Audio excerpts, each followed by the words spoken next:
welcome back to Everything Marketplaces, where we talk with marketplace founders and leaders from some of today's top marketplaces. So this is episode 33, and I'm super excited to welcome on Will Nichols, who is currently at FJ Labs, and before that was at Instacart and TripAdvisor.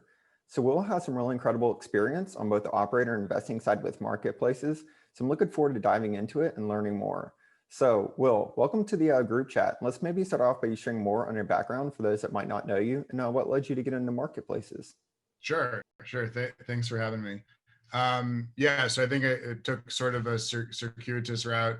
So I initially planned to be a diplomat. So I studied international relations and Spanish, as one does when you want to become a diplomat. And then right out of school, I just sort of by happenstance, I landed or sort of stumbled across an opportunity at TripAdvisor, which at the time this was around 2010, 2011.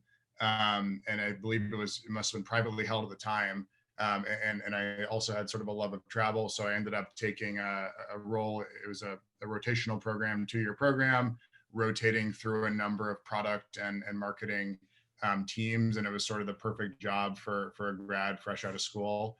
And so that was sort of my introduction to tech. By and large, and ended up, really deviating from my desire to go into diplomacy, which in retrospect was probably the right choice. Anyway, so that's how I landed at TripAdvisor.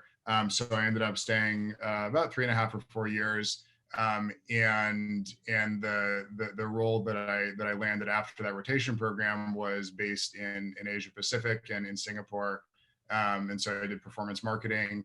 And a handful of sort of product roles for our APAC region.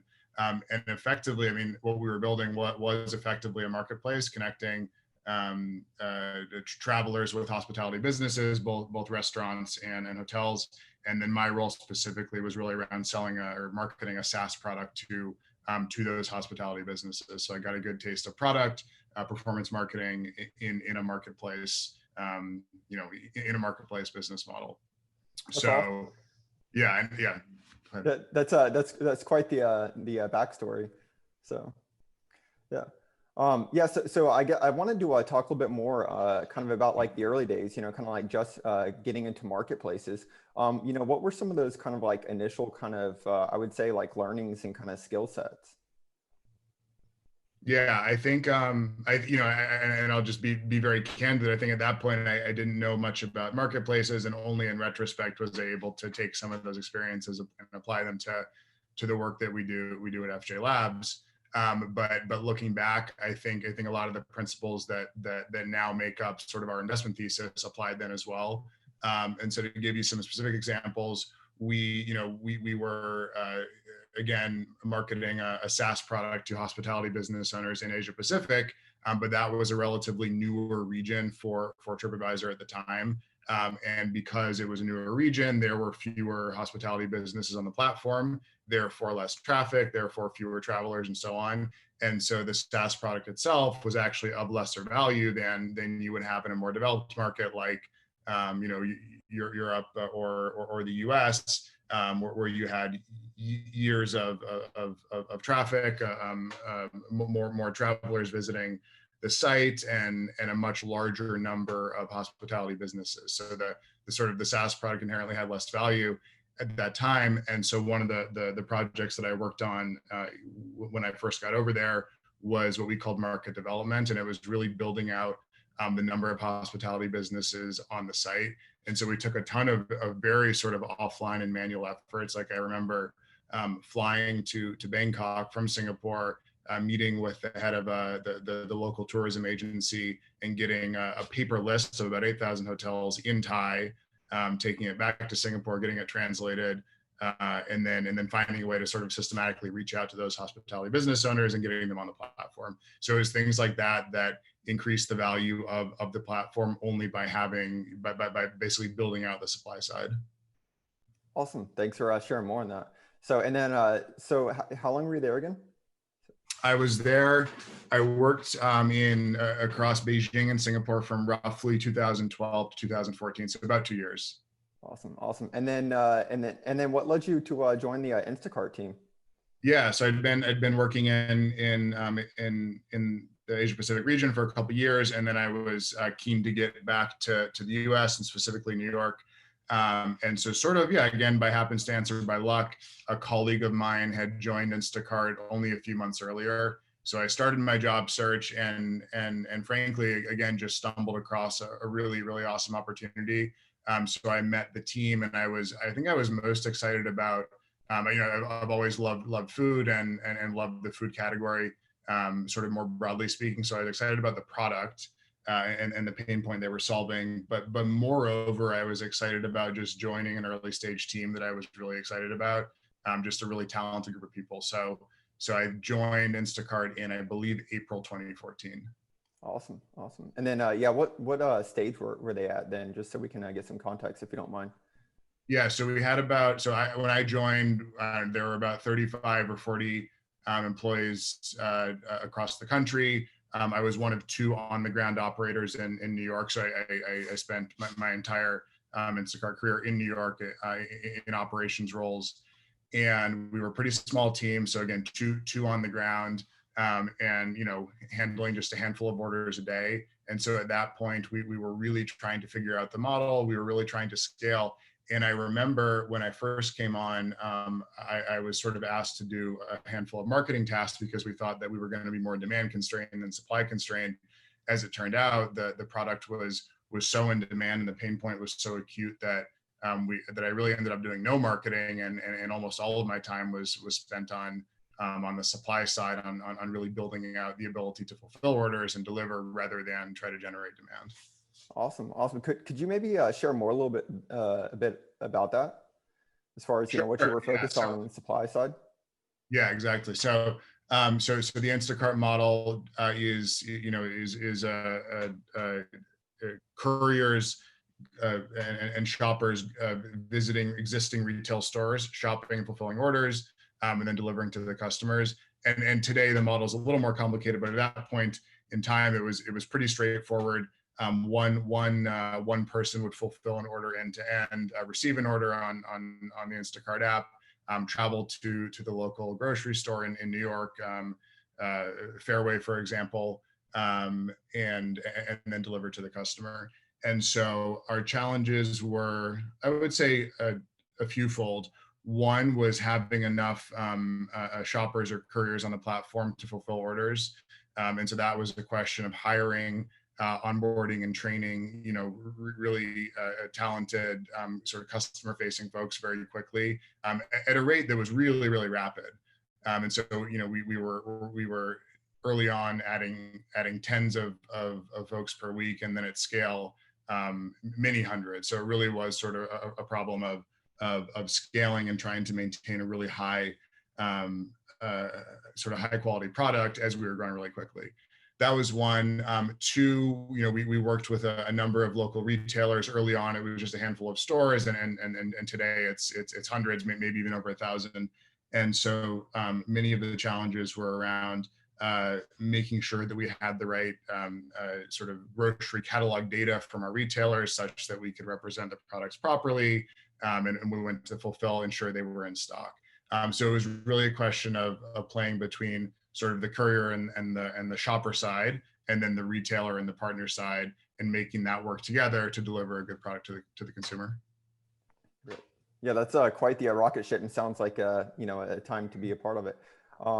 So what were some, maybe at that point, kind of in your career, what were some I would say, like, some of the biggest learnings for you and kind of lessons in marketplaces? Yeah, I think, and again, I can't claim to have known any of this at the time. I think at the time I was just sort of heads down operating and trying to grow. But in retrospect, it's much easier to apply some of the lessons and the learnings that we have now to 4 or 5 or 6 years ago. But I think, again, it's really making sure that your supply and your demand sort of grow in lockstep. Specifically with the Instacart case, there were times when we were oversupplied, therefore we didn't have enough work for the folks that we had hired to fulfill orders, and they were upset because that this was how they planned to earn a living or generate some extra income, and we didn't deliver on that promise. And then conversely, as I mentioned before, we were more often supply constrained versus demand constrained. And so when that happens, you either don't have the ability to fulfill orders for customers who want to order, or in some cases, maybe you do, but then you're so busy and your utilization is so high that you run into errors, orders are late, and so on. So you have sort of a lot of operational consequences as a result of not having enough supply. That was one. And then two, yeah, I think on the partner retailer side, what was interesting to me, then and now in retrospect, was the strategy of having the right mix of retailers on the platform. And so in any given market or in a given city, you typically want to have a mix of lower cost retailers, like, say, in New York, say Key Food is a good example. More sort of specialty higher end retailers like Fairway or Whole Foods, some bulk retailers like Costco. And so you'd always want a mix of retailers to be able to serve your customers appropriately. And so in effect, what Instacart was and is a multi-sided marketplace where you have your courier side, your retailers, your customers, and then now today they've sort of developed another side of the marketplace around brands and CPG manufacturers who market their specific brands and products. And so all this is to say, one of the things that really stuck out to me was the importance of growing each side of the marketplace in lockstep and not letting any one side grow significantly faster than another. Awesome. And then could you maybe share a little bit more about, maybe what that, how you measured that internally then at the time? And, say for instance, the supply side kind of was more constrained at the time, your guys' approach with it? Yeah. So I think much of my time was spent on solving operational problems more than anything else. And on the sort of courier or shopper supply side, one of the key metrics that we looked at was some form of utilization. And basically that means, of the available labor hours we had, how many were used. And if that percentage is really low, it means you're overstaffed and your costs are really high, and the cost to fulfill a delivery is high. And if that number is really high, then it means you're understaffed and you lose the ability to fulfill orders. Sometimes you have operational consequences like late orders and errors and so on. So that was one. Two, we thought a lot about efficiency. So that's a measure of speed. And so that can be measured as the rate at which a courier could pick an order, the speed at which a delivery driver gets from the store to the door. And so those were two sort of separate metrics, and then collectively they combined into a single metric, which was called something along the lines of deliveries per labor hour. So it was a measure of available labor hours, how efficient were we. And then finally on the consumer side, another really important metric was the idea of availability.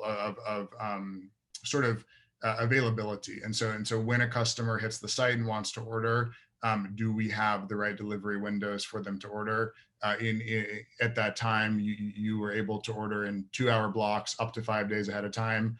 And as you can imagine, most customers want to order either within the next 2 hours or typically same day. And so those fill up first. And so you have to staff accordingly. And so what was really important to us was understanding basically how many orders we were losing out on as a result of not having enough labor hours or not having enough labor hours in the right place. So those were, I would say those were sort of the four key metrics that I thought most about. And then I can talk about sort of the quality side, which is a little bit less relevant to the marketplace questions here. Yeah. I would actually love to jump into the quality side too. Sure. Yeah. So I think everyone grocery shops, right? So it's not as if this was a product that was totally new and novel. For many, this was the first time grocery shopping online. And it still is, right? I think online grocery penetration is somewhere around 10 or 12% now, and that's grown substantially as a result of the pandemic. But because this is an experience that's familiar to everyone, people are very particular about their avocados or whether their tomatoes are mealy and so on. And so you really have.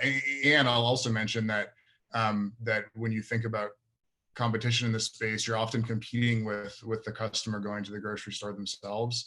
And so the bar is really high because if you're, if you're a consumer, you might say, hey, I can actually shop for myself better than say Instacart or another online grocer can. And so the bar is really high. And so as a result, we thought a lot about quality, and the handful of metrics that were important were, a simple 5-star rating. So on your order, how would you rate it? Similar to an Uber rating. 2, we captured feedback at the item level. So if a given item was damaged or missing or otherwise unsatisfactory, we'd capture that.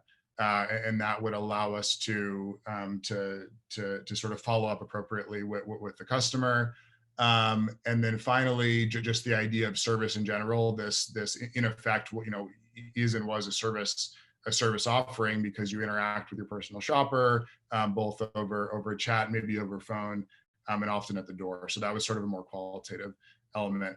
And so those are the 3 things we measured, and we had a whole slew of experiments and long-term projects to basically to go after each element of quality, ultimately increase it.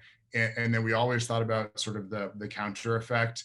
It's much easier to provide a really high quality experience if you do it at half the speed, but if you do it at half the speed, your cost goes up. So we always thought about sort of the counterbalancing metrics as we increased speed or utilization, versus increasing quality or customer experience.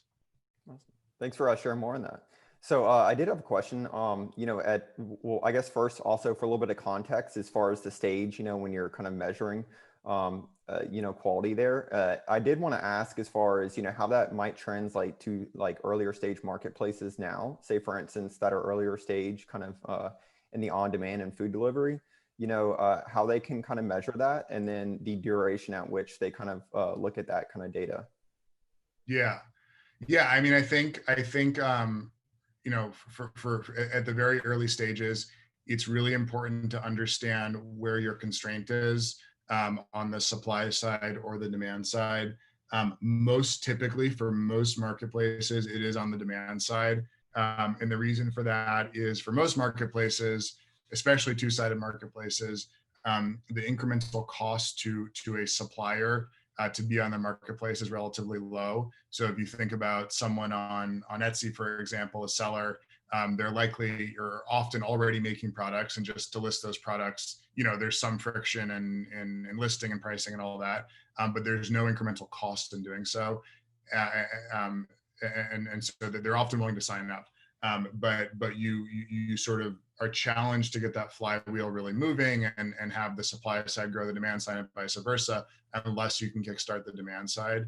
And so I would say sort of for any early stage marketplace, you really want to think about which of those, again, where the constraint is, and then where you should focus your time. If you can grow the demand, will the supply come?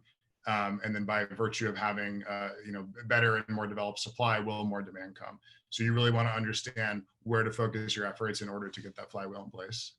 Awesome, thanks. Jumped into the group, the questions earlier myself with that. So I had someone message me. So cool. So, I did want to jump into then more recently, what you're doing at FJ Labs. Maybe if you could share a little bit more about that. Sure. Yeah. And so I'll just, I chatted with Mike earlier, but I'll just caveat this by saying I left my investment role about 2 months ago to co-found one of FJ's incubated companies, which is also an online grocery. We're pre-launch, so I'll be a little bit tight-lipped about it. I'll answer whatever I can. And so happy to talk about FJ, but I'll just caveat this saying I'm no longer actively on the investment team there. So I joined FJ Labs. Let's see, part-time when I was in business school in 2018, and then full-time when I graduated about 1.5 years ago.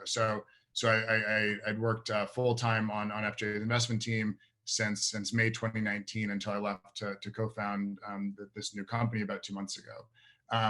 And yeah, I know Fabrice was on here maybe a few weeks ago or a couple months ago, so maybe some of you had a chance to hear from him. But the headline is FJ Labs is an early stage New York-based VC focused primarily on marketplaces, also looking at some other consumer fintech, and then sort of a long tail of other opportunities.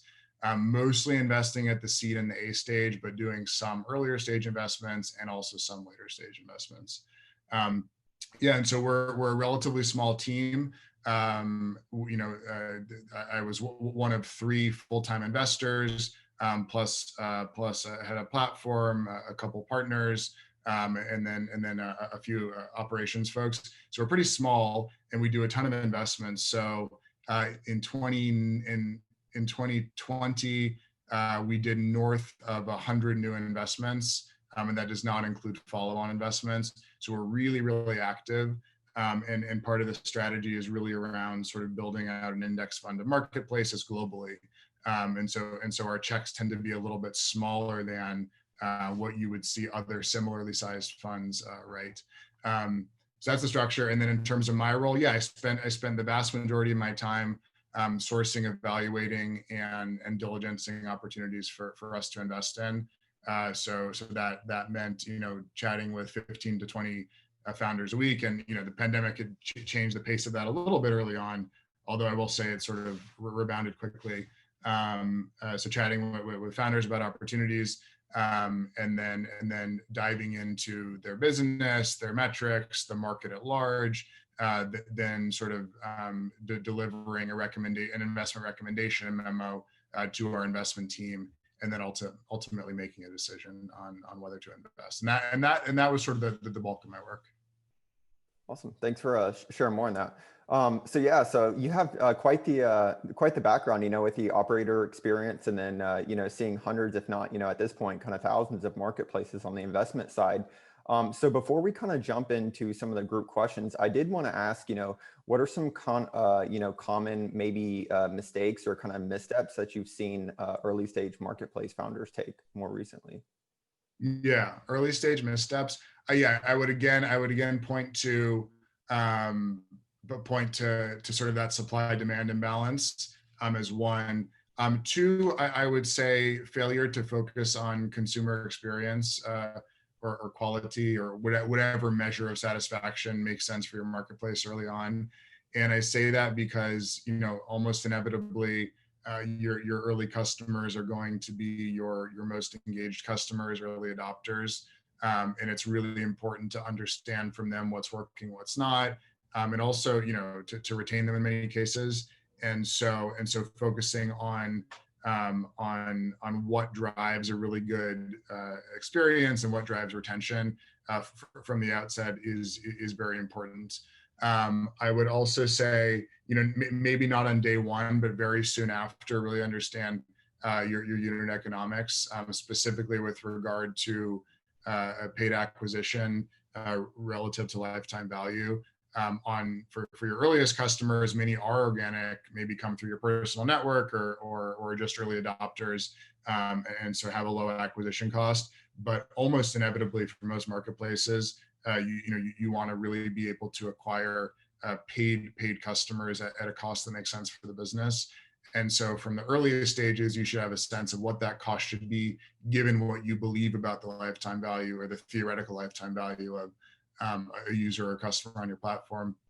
And then pretty soon you should be able to put that into practice and have a clear line of sight to attractive unit economics. For us, we typically look for LTV to CAC lifetime of about 4 to 1 and a payback within about 12 months. Awesome. Thanks. I know that's a perfect kind of segue into some of the questions, because I know going to get one here in a second. So with that, we'll just jump into questions if that sounds good to you. Sure. Awesome. Cool. Hey, Rich, did you want to come on? Yeah, sure. Hey, Will. My name's Rich. I'm founder of Bamboo, which is a managed marketplace for restaurants to buy food supply. We're also kind of pre-launch, just kind of building stuff out right now. So super interesting to hear your experience in Instacart. My question's around managed versus unmanaged marketplaces, and maybe this is actually quite relevant for you right now as you're thinking about your new marketplace. With Instacart, it must have been tempting at some point to think about making it more managed, where you hold some of the inventory and stock yourself. Was there any specific reason why that wasn't the decision at an early stage? Yeah, good question. So I think I'll give you Yeah, so I think that there are trade-offs, right? With the asset light model. And so for me, the term managed marketplace is sometimes confusing because I think it means a lot of different things. So I usually use asset light versus vertically integrated or full stack. And so I would categorize the Instacart model as asset light by and large, and a true marketplace versus, say, I don't know, Thrive Market maybe would be vertically integrated in the sense that they hold their own inventory. Um, and so with that distinction in mind, I would say, there are trade-offs, right? In an asset light model, you can grow more quickly, and typically you can be more capital efficient. You can offer a wider breadth of service because you don't have to manage the hundreds of thousands or millions of inventory SKUs that your retail partners manage. And then three, I would say, yeah, if you have greater network effects, if you can make it work. Conversely, in the vertically integrated model, you have far more control over the end-to-end customer experience. You're not necessarily bound by sort of the geographical location of your partners. So if I wanted to ship you some, specialty food item, across the country or across the world, I might be able to do that. Whereas in the asset light model, you might not have a local retailer that could fulfill that.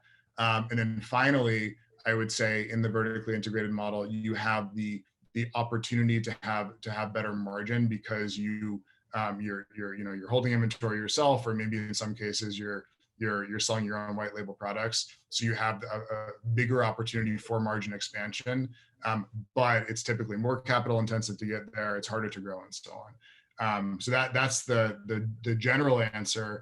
And then the specific answer, I would actually say, is even more, in some cases, partner specific. And so one project I recall looking into, I don't know, maybe 2015, was in New York. New York has a really sort of robust Chinatown with many sort of small business grocers, and we really wanted to offer many of those on the platform. And so we talked to some, and we were challenged to do so because many were very much offline, and effectively using pen and paper to manage their inventory. And I give that example, but that's true of many small businesses or smaller grocers. And so in the Instacart case, it was difficult to work with grocers that were entirely online. And I would actually point to Mercato, which has done a really good job of going after many of those long tail players in a way that Instacart did not, because it didn't make sense for the business. So I think given the sort of size, scale, and technical sophistication of the partners that Instacart was working with, it made sense to do the asset light model. Whereas if you had a different model and you really wanted to offer sort of long tail niche retail partners, then maybe you would invest more time in being able to partner with retailers who are totally offline, pen and paper and so on. Got it. And can you share if you're looking at the managed approach now, or the unmanaged, or like the asset light model? I think so what I'm working on, so we're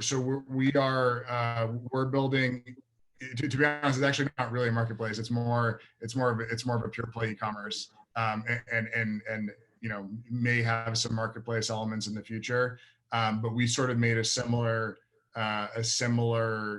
sort of decision around thinking about working with retail partners and deciding that in the category we're playing in, it's difficult to onboard them in a way that makes sense for the business. And so as a result, we said, okay, because of that, we're going to go vertically integrated and hold our own products. So we were excited about the market, evaluated how to do it, and then went after the vertically integrated approach as opposed to the true sort of asset light marketplace. Super information. Thank you. Sure. Awesome. Great question. Thanks for sharing more on that too, Will. Sure. Cool. Hey, Gabe, did you want to come on? Sure. Thank you. Hey, Will, thanks for your time. I really appreciate you jumping on. I am Gabe. I'm the founder of a developer-focused marketplace, specifically around specialized developers, so experts. the supply and demand growing together, jumps out as an issue. We're in the $5 million revenue range right now. We found that when we tried to turn off and on the supply side, we'd get hit with demand, jumps, and kind of be losing out there. So late last year, we said we're not gonna cut the supply side. We're not gonna turn on and off it. We're just going to focus more on demand gen, hiring an outbound team, which we've never done before, and also focusing on more marketing dollars in terms of spend, and try to kind of like almost compete a little bit on the two sides and the two teams. Is that the right mindset, or are we really kind of putting the supply side at risk with people getting frustrated as we make that match happen? Yeah. So just to make sure I'm clear on sort of the scenario, you were oversupplied, and so you paused on adding new supply and started to invest in growing the demand side. Yeah, specifically during COVID, we just really slowed things down because everything just froze for a couple of months, and then July it just exploded because everybody wanted contractors rather than hiring full time, which is what we do. I see. Okay, and so now you're in a situation where you want to catch up on the supply side.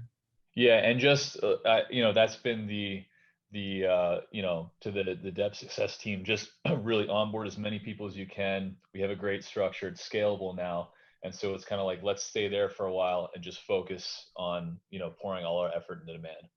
Yeah. I mean, I think I think it's really challenging, sort of in some of the specific cases I alluded to earlier. It's very difficult to always make that balance happen and have it happen sort of or have the two sides grow in lockstep. And so I think what's really important is to have some measure of liquidity for your marketplace. I mentioned in my experience, one of the things we looked at was some measure of availability. When the customer wanted to order, was there an available delivery slot that, effectively that is liquidity. And so I would make sure you have some metric like that in place. And it might even be very similar for you, right? It's of demand side customers who want to hire a contractor. Is there one that has the right skill set, available at the right time, at the right price, or whatever other dimensions matter for you? And so I think you can be comfortable with that metric sort of going up and down a little bit. But to your point, if it spikes dramatically, then you have to be clear on what the consequences are, because you may be, if it goes down on the supply side, you may be losing out on missed revenue from your demand side customers. And then conversely, I'm assuming your supply side customers are relatively expensive to hire and onboard.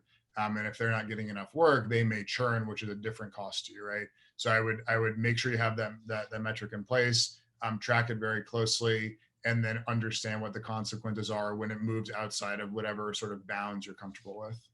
Okay, awesome. Thank you. That really helps. Appreciate it. Awesome. That's great. Thanks. Hey, Levi, do you want to jump on? Absolutely. Happy New Year, everyone. First off, well, congrats on the new endeavor.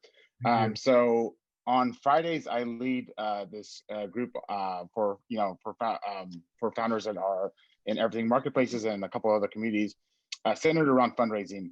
And given that you've seen, given that sort of FJ Labs has helped, not helped, but essentially, you guys were part of 100 deals last year, and then you recently, I'm assuming, raised for your startup. I'd love to hear, we can kind of keep this broad in general as well. Like, what are some things that you saw sort of first-time founders, and let's, I think, just keep it to the pre-seed stage, do well, and what are some things that, sometimes folks just oversee as they're going to fundraise for the first time? Yeah, absolutely. I'm going to pull out, I have a nice little matrix we put together, which is publicly available, by the way. We can share it after. I just like to have it as reference. Okay, so at the pre-seed stage, so let's just define what pre-seed is, because I think it means different things to different people. So when FJ is investing in pre-seed, typically we're looking at marketplaces that are below 50K in monthly GMV. in some cases generating revenue on that GMV, in other cases, no. In other words, there's some product, yeah, marketplace, but not necessarily monetizing, right? And then we're typically looking at round sizes of between 750K and 1 million at valuations of 3 to 5. So that's sort of what we think about when we think about pre-seed. But to your point, it could be someone with a PowerPoint deck who's raising 100,000, right? So there really is a range. I would say what works really. So the question is sort of what's worked well for pre-seed founders fundraising. Yeah. I would say, okay, so the first thing I would say is, you typically don't have a lot of historical data or performance to point to. And so really first and foremost, I would focus on the team and the story. And so what's the story? And that includes, why is this an attractive market opportunity?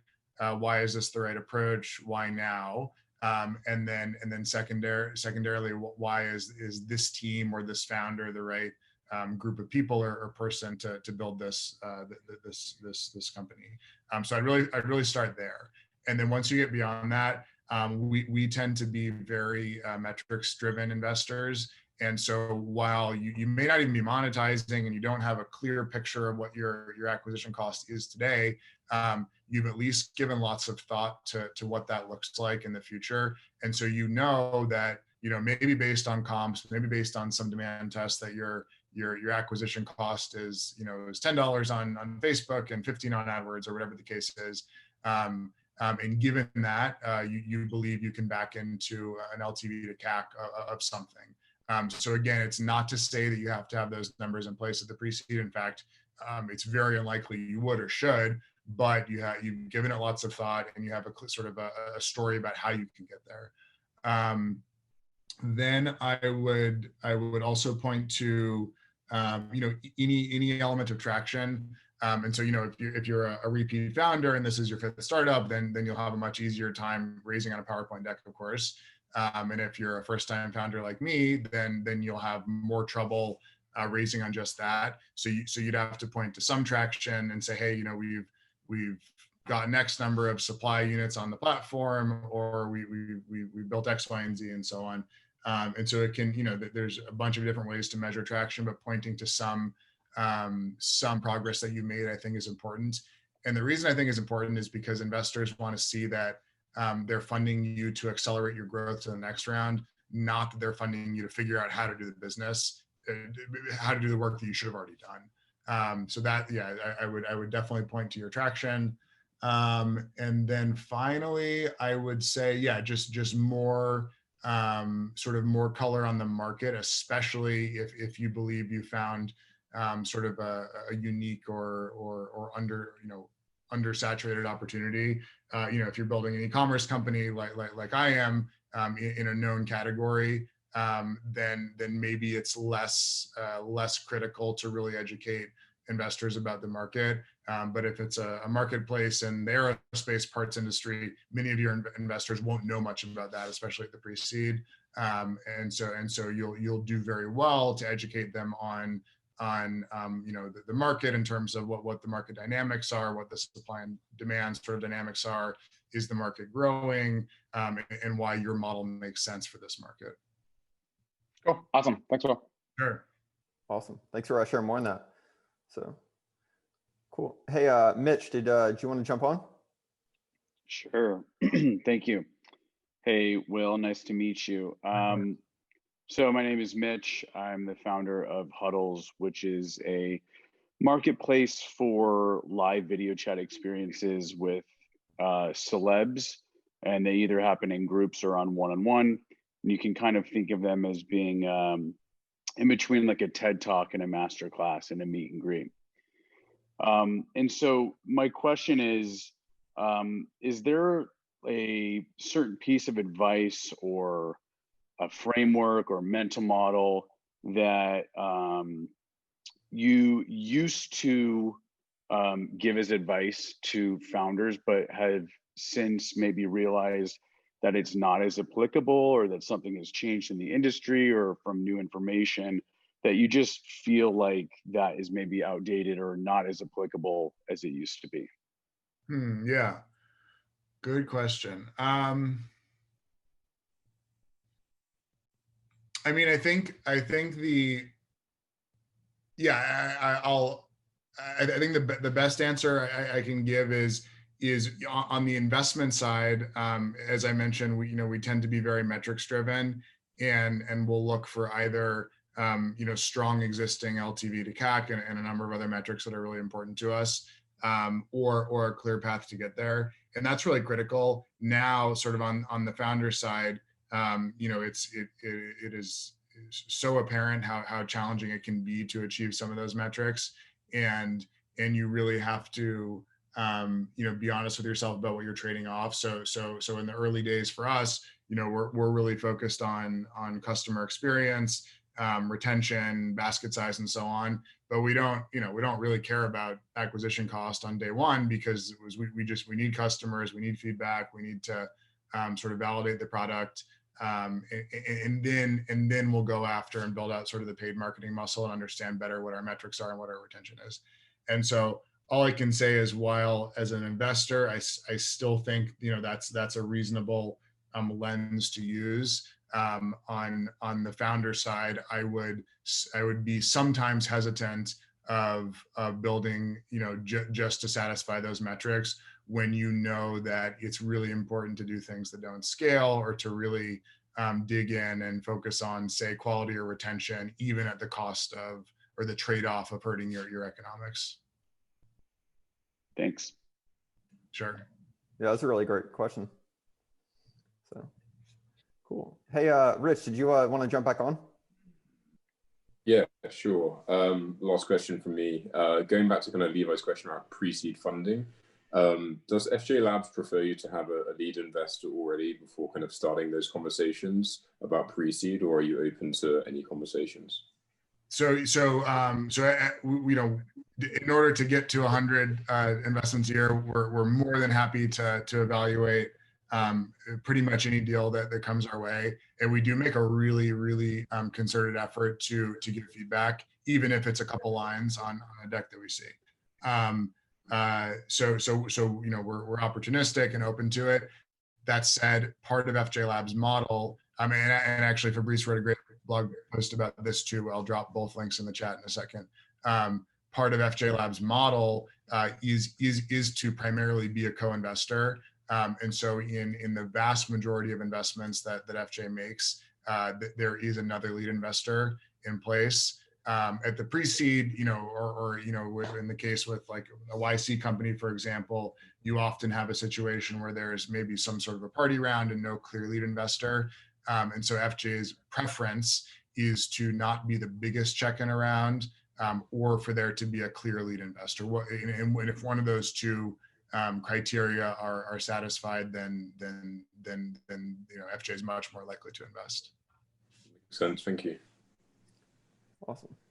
Cool. Well, this is super helpful. So thanks for taking the time to chat with us, Will. I did want to ask before we wrap it up, just given that we're a lot of early stage marketplace founders, is there anything in particular that you'd like to share with us, kind of given your experience on, both sides, operating and investing, that might be helpful? Yeah, I mean, I would say it's a tough question to give advice across many categories. But the interesting thing about marketplaces is that many of the dynamics do apply across categories as diverse as aerospace, manufacturing, or grocery, right? So I would say, I guess I'll just double down on some of the comments I made earlier, which are be very thoughtful about what your unit economics will be, even if highly theoretical today. Really sort of double click on all the assumptions you're making that go into that.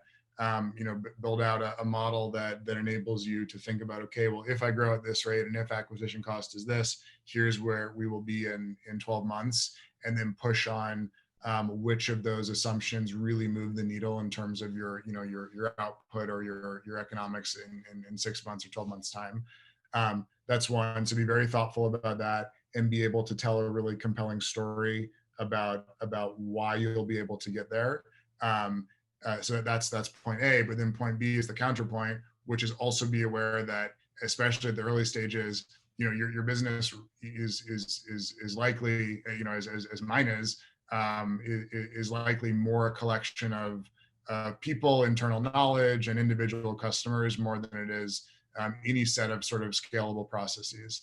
And so keep that in mind. And as a result, I would do things that don't scale, even at the cost of sort of those really attractive unit economics that you're targeting in 3, 6, or 12 months.